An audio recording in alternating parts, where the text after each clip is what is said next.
Picture this. The year is 1461. The air in the great halls of England is thick with the scent of burning tallow, the rustle of silk, and the low murmur of secrets. You are standing in the shadowed corridors of a royal palace, where the fate of kingdoms is decided not by swords, but by signatures on parchment and the trembling hands of children. At the heart of this world, a little girl, no older than your average first grader, waits in a chamber far too grand for her tiny frame. Her name is Margaret Beaufort, and tonight, she will be married to a man nearly 5 times her age, a king whose ambitions will shape the destiny of England. She is 6 years old. He is 29. This is not a fairy tale. This is not a story of childhood dreams come true. This is the forgotten history of a queen who was never crowned, a child bride whose life was traded for power, and whose suffering was hidden behind the velvet curtains of royal ambition. Before we step into the world of Margaret Beaufort, if you find yourself drawn to the hidden, uncomfortable truths of history, consider subscribing and sharing where you're listening from. It's remarkable that, across centuries and continents, we can gather to remember those whom history tried to erase. What you're about to hear is not just a story of a marriage, but a story of survival.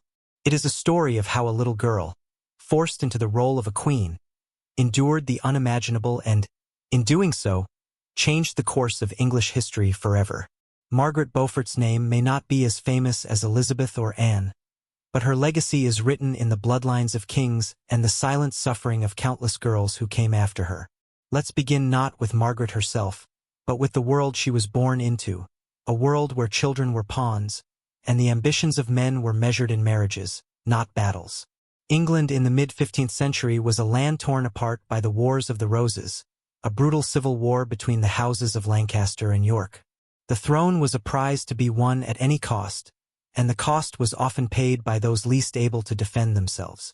Margaret was born in 1443, the only child of John Beaufort, Duke of Somerset, and Margaret Beauchamp. Her father was a descendant of John of Gaunt, making Margaret a distant cousin to the king. But royal blood was both a blessing and a curse. It meant she was valuable enough to be used as a bargaining chip in the endless game of thrones. From the moment she could walk, Margaret's life was not her own. She was watched, weighed, and measured, not for her happiness, but for her usefulness. At the age of just 1 year old, she became the richest heiress in England after her father's death. But wealth and bloodline made her a target. Powerful men circled her like wolves, each hoping to claim her fortune and her claim to the throne. It was in this atmosphere of danger and intrigue that the first marriage contract was drawn up. Margaret was just 6 years old when she was betrothed to John de la Pole, the young son of the Duke of Suffolk. But the tides of power shifted quickly in England, and before the marriage could be consummated, the contract was dissolved. Margaret was returned to her mother, but her reprieve was brief. In 1455, the Wars of the Roses erupted in full force. The country was plunged into chaos, and the safety of noble families depended on their ability to make alliances fast. Margaret's hand in marriage became a prize once again. This time, the suitor was Edmund Tudor, half-brother to King Henry VI. Edmund was 29 years old, a seasoned courtier and soldier. Margaret was just 6. The marriage was arranged with cold efficiency. There was no question of love or even of consent.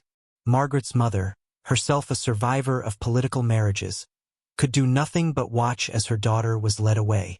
The wedding was a grand affair, attended by the great and the powerful, but for Margaret, it was a nightmare in silk and gold. She was dressed in finery she could barely carry, her hair braided with pearls, her face painted to look older than her years. She was a child playing at being a queen, but the consequences were all too real. Imagine, for a moment, what it must have felt like to be Margaret. To stand in a hall filled with strangers, to hear the words of the marriage ceremony spoken over your head, to feel the weight of a crown that was never meant for you. The world watched as she was handed over to a man old enough to be her father, a man whose ambitions would soon become her prison. But the story does not end with the wedding. In many ways, it is only just beginning. For Margaret, marriage was not the end of childhood, but the beginning of a new kind of suffering. She was taken from her home, separated from her mother, and placed in the care of her new husband's household. The rules were strict, the expectations high. She was expected to behave as a wife, to learn the ways of the court, to prepare herself for the duties of motherhood. But Margaret was still a child. She played with dolls in secret, cried for her mother at night, and struggled to understand the world that had been forced upon her. The adults around her saw only a valuable asset, a means to an end. No one asked what she wanted. No one cared if she was afraid. As the months passed, the pressure on Margaret grew. Edmund Tudor was determined to secure his claim to her fortune and her bloodline. He was not a cruel man by the standards of his time, but he was ambitious, and ambition in the 15th century was a dangerous thing. He insisted that the marriage be consummated as soon as possible, despite Margaret's age. The law allowed it. The church turned a blind eye. In the eyes of the world, she was a wife, and a wife's duty was clear. What happened next is one of the most disturbing chapters in English history. At the age of 12, Margaret became pregnant. The pregnancy was difficult and dangerous. Her body was not ready for the demands of childbirth. She was isolated, watched over by midwives and physicians who cared more for the future of the dynasty than for the life of the girl in their care. Imagine the terror and confusion that must have filled Margaret's days as her body changed in ways she could not understand. She was still a child, her mind unprepared for the pain and fear that came with pregnancy. The women who attended her whispered behind closed doors, their faces grave. They knew the risks. In the 15th century, childbirth was dangerous for grown women. For a girl of 12, it was a sentence that could easily end in death. As the months dragged on, Margaret's world shrank to the confines of her chamber. She was kept away from the court, hidden from prying eyes. The hopes of two great families rested on her small shoulders. Every day, she was reminded that her duty was not to herself, but to the future of England. The pressure was relentless, the fear suffocating. When the time came, the birth was long and agonizing. The midwives did what they could, but Margaret's body was too small, too fragile. She nearly died bringing her son into the world. The child, named Henry, survived, but Margaret was left broken in ways that would never fully heal. The trauma of that night haunted her for the rest of her life. She would never bear another child. But even as she lay recovering, the world outside her chamber moved on. Edmund Tudor, her husband, was captured by Yorkist forces and died of plague in captivity, leaving Margaret a widow at just 13 years old. Alone, grieving, and physically shattered, she was forced to navigate the treacherous waters of court politics with only her wits and her will to survive. Margaret's story could have ended there, another casualty of royal ambition. But she was not a girl who would be broken by fate. Instead, she became something far more dangerous to the men who sought to control her. She became a survivor. In the months after Edmund's death, Margaret was at her most vulnerable. She was a young widow with a newborn son, surrounded by enemies and so-called allies who saw her as a prize to be claimed. Her fortune, her bloodline, and her son made her both valuable and dangerous. The court was a nest of vipers, and Margaret had to learn quickly how to protect herself and her child. She was forced into a second marriage, this time to Henry Stafford, a man chosen not for love, but for political convenience. The marriage was less brutal than her first, but it was still a cage. Margaret was watched, her movements restricted, her letters read. She learned to speak in code, to hide her true thoughts behind a mask of obedience. She became a master of survival, using her intelligence and cunning to navigate a world that was designed to destroy women like her. Through it all, her son Henry remained at the center of her world. She poured all her hopes and dreams into him, determined that he would not suffer as she had. But even this love was fraught with danger. The Wars of the Roses raged on, and the fortunes of the Lancastrian cause rose and fell with terrifying speed. Margaret's son was a potential heir to the throne, and that made him a target. For years, Margaret lived in a state of constant fear. She moved from one household to another, always under the watchful eyes of men who saw her as a means to an end. She learned to play the game of power, to make alliances and break them when necessary. She became skilled at reading people, at sensing danger before it struck. She learned to trust no one. But even as she fought to protect her son, Margaret never forgot the suffering she had endured. She carried the scars of her childhood with her, both physical and emotional. She knew what it was to be powerless, to have her body and her future controlled by others. And she vowed that, if she ever had the chance, she would use her power to protect those who could not protect themselves. As the years passed, Margaret's position at court became more secure. She was respected for her intelligence and her piety, and she used both to her advantage.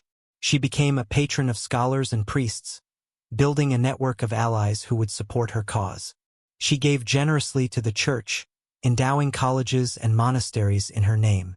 But beneath the surface, she was always planning, always watching for the moment when she could strike. That moment came in 1485, when her son Henry, now a young man, returned to England to claim the throne. Margaret had spent years preparing for this day, forging alliances and gathering support in secret. She risked everything, her fortune, her reputation, even her life, to see her son crowned king. The Battle of Bosworth was the culmination of all her efforts. As Henry's forces clashed with those of Richard III, Margaret waited in agonized suspense. The fate of her son, and of England itself, hung in the balance. When the news finally came that Henry had triumphed, Margaret wept with relief and joy.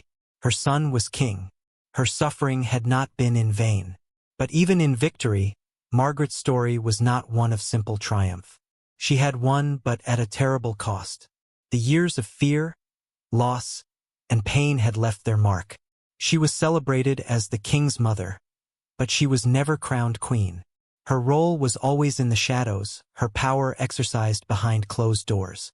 Margaret Beaufort's life is a testament to the resilience of the human spirit. She endured horrors that would have destroyed most people, and she emerged not as a victim, but as a force to be reckoned with. She used the tools of her oppression, her marriage, her motherhood, her piety, to carve out a place for herself in a world that wanted to silence her. Yet, for all her achievements, Margaret remains a forgotten queen. Her name is rarely mentioned in the histories of England, her suffering glossed over or ignored. But her legacy lives on, not just in the bloodline of the Tudor kings, but in the countless women who have survived and resisted the forces that sought to control them. As we remember Margaret Beaufort, let us not forget the countless other girls whose stories were never told. The child brides, the silent sufferers, the forgotten queens. Their pain is woven into the fabric of history, a reminder of the cost of power and the price of survival. Margaret's story is not just a tale of the past. It is a warning and a call to remember those whom history would rather forget. To truly understand the depth of Margaret Beaufort's suffering and strength, we must look beyond the grand halls and royal titles, and see the child who was forced to become a woman before her time. Imagine her, a small figure in a vast, echoing palace, her feet barely touching the floor as she sat at the high table, her eyes wide with fear and confusion. The adults around her spoke in riddles and threats, their words heavy with meaning she could not grasp. Every decision about her life was made without her. Every plan drawn up in rooms she was not allowed to enter. The world of the English court was a dangerous place for anyone, but for a girl like Margaret, it was a labyrinth of traps and betrayals. She learned early that trust was a luxury she could not afford. Even those who claimed to care for her, her mother, her guardians, her tutors, were bound by the same system that had stolen her childhood. They could offer comfort but not protection. They could dry her tears, but not change her fate. Margaret's education was rigorous, but it was not designed to nurture her mind or spirit. She was taught to read and write, to pray and to sew, but above all, she was taught obedience. Her lessons were a constant reminder that her value lay not in her thoughts or dreams, but in her ability to serve the ambitions of others. She was praised for her silence, her submission, her willingness to endure. The more she suffered, the more she was admired. Yet, beneath the surface, Margaret was not as passive as she appeared. She listened carefully to the conversations around her, piecing together the rules of the game she was forced to play. She learned to hide her true feelings, to mask her fear with a calm smile. She became adept at reading the moods of those in power, anticipating their needs and avoiding their wrath. In a world where a single misstep could mean disaster, Margaret's caution became her greatest weapon. The years of her second marriage to Henry Stafford were marked by a fragile peace. Stafford was not a cruel man, but he was distant, more interested in his own affairs than in the well-being of his young wife. Margaret found solace in her faith, spending long hours in prayer and contemplation. The church became her refuge, a place where she could find meaning and comfort in a world that offered little of either. But even in the sanctuary of the chapel, Margaret was never truly safe. The Wars of the Roses continued to rage, and the fortunes of the great houses shifted with every battle.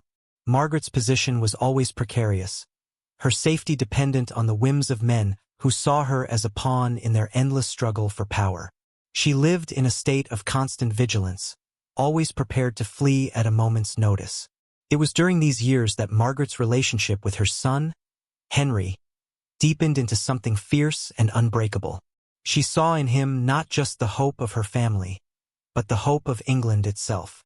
She wrote him letters filled with advice and encouragement, urging him to be strong, to be wise, to remember the lessons she had learned at such a terrible cost.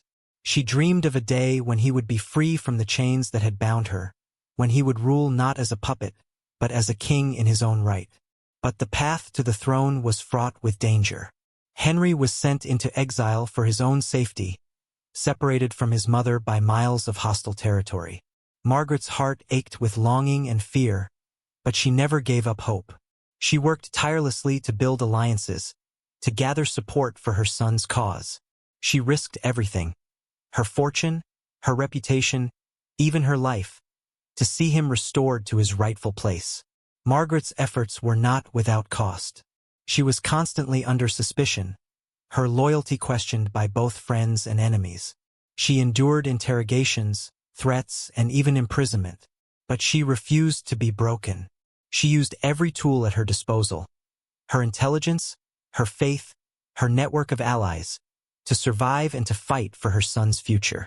As the years passed, Margaret's reputation grew. She became known as a woman of unshakable resolve, a survivor who could not be cowed by fear or adversity. She was respected by some, feared by others, but ignored by none. Her influence extended far beyond the walls of her own household, reaching into the highest circles of power. Yet, for all her strength, Margaret was haunted by the memories of her lost childhood. She never forgot the pain of being forced into marriage, the terror of childbirth, the loneliness of exile. She carried these scars with her always, a silent testament to the price she had paid for survival. When Henry finally returned to England and claimed the throne, Margaret's joy was tempered by sorrow. She had achieved her life's goal, but at a cost that could never be repaid. She watched as her son was crowned king, his head bowed beneath the weight of the crown she had dreamed of for him. But she knew that the world he inherited was as dangerous and uncertain as the one she had survived. Margaret's role as the king's mother was both powerful and precarious. She wielded influence behind the scenes, advising her son and shaping the policies of his reign. But she was always aware that her position depended on his favor, and on the shifting tides of court politics. She walked a fine line between power and peril, using her experience and wisdom to navigate the treacherous waters of the Tudor court. Despite her achievements, Margaret remained a figure in the shadows. She was never crowned queen, never given the recognition she deserved. Her contributions were often overlooked, her suffering dismissed as the price of ambition. But those who knew her understood the truth, that Margaret Beaufort was the architect of the Tudor dynasty, the woman who had made it all possible. Her legacy is not just in the kings who followed her, but in the example she set for generations of women who would come after her. She showed that it was possible to survive, to endure, to fight for a better future, even in a world that seemed determined to destroy you. Margaret's story is a reminder that history is not just the story of kings and battles, but of the silent, unseen struggles of those who lived in the margins. It is a story of pain and perseverance, of loss and hope, of a child who became a queen in everything but name. As the Tudor dynasty took root, Margaret Beaufort's presence at court became both a source of stability and a quiet reminder of the cost of power. She was no longer the frightened child bride, but a matriarch whose wisdom was sought by nobles and clergy alike. Yet, even as she moved through the gilded halls of Henry VI's court, she never forgot the lessons of her youth. Trust was rare, and safety was never guaranteed. Margaret's influence was subtle but profound. She was a master of the art of survival, skilled in the delicate dance of courtly intrigue. She understood that power was not always held by those who wore crowns, but often by those who whispered in the shadows. Her advice to her son was measured and shrewd, shaped by years of watching men rise and fall on the whims of fortune. She became a patron of learning, founding colleges at Cambridge and Oxford, determined to leave a legacy that would outlast the fleeting triumphs of war and politics. Her piety was legendary, but it was not the piety of submission. It was the faith of a woman who had endured and survived. She prayed not just for herself, but for all those who suffered in silence, for the girls whose voices were never heard. Yet, for all her outward strength, Margaret was haunted by the ghosts of her past. The memories of her childhood marriage, the agony of childbirth, the years of fear and uncertainty. These were wounds that never fully healed. She carried them with her, a silent burden that shaped every decision she made. The court of Henry VII was a place of constant tension, a world where alliances shifted with the seasons and danger lurked behind every smile. Margaret watched as her son navigated the treacherous waters of kingship, his every move scrutinized by friends and foes alike. She offered guidance when she could, but she knew that the world he ruled was as unforgiving as the one she had survived. Despite her power, Margaret was always aware of her precarious position. She had seen too many women cast aside, their contributions forgotten, their suffering dismissed. She worked tirelessly to secure her family's future, arranging marriages, negotiating alliances, and managing estates with a skill that rivaled any man at court. She was determined that her son's reign would not be undone by the same forces that had threatened her own life. But even as she built a legacy for her family, Margaret never lost sight of the countless others who suffered in silence. She gave generously to the poor, founded hospitals, and supported the education of girls as well as boys. She understood that true power was not in titles or wealth, but in the ability to make a difference in the lives of others. Margaret's later years were marked by both triumph and tragedy. She lived to see her grandson, Henry VIII, born, a child who would one day become one of England's most famous kings. But she also witnessed the deaths of friends and allies, the betrayals and intrigues that were the price of life at court. Through it all, she remained steadfast, her faith and determination unshaken. Her relationship with her son was complex, shaped by years of separation and longing. Henry VII respected his mother deeply, relying on her counsel in matters both great and small. Yet, he was also a king, and the demands of his position often forced him to make decisions that pained her. Margaret understood this, accepting the sacrifices that came with power. She had not fought so hard, or suffered so much, only to see her family's future jeopardized by pride or stubbornness. In the quiet moments, away from the glare of the court, Margaret reflected on the journey that had brought her from a frightened child to the most powerful woman in England. She thought of the girls who had come before her, and those who would come after.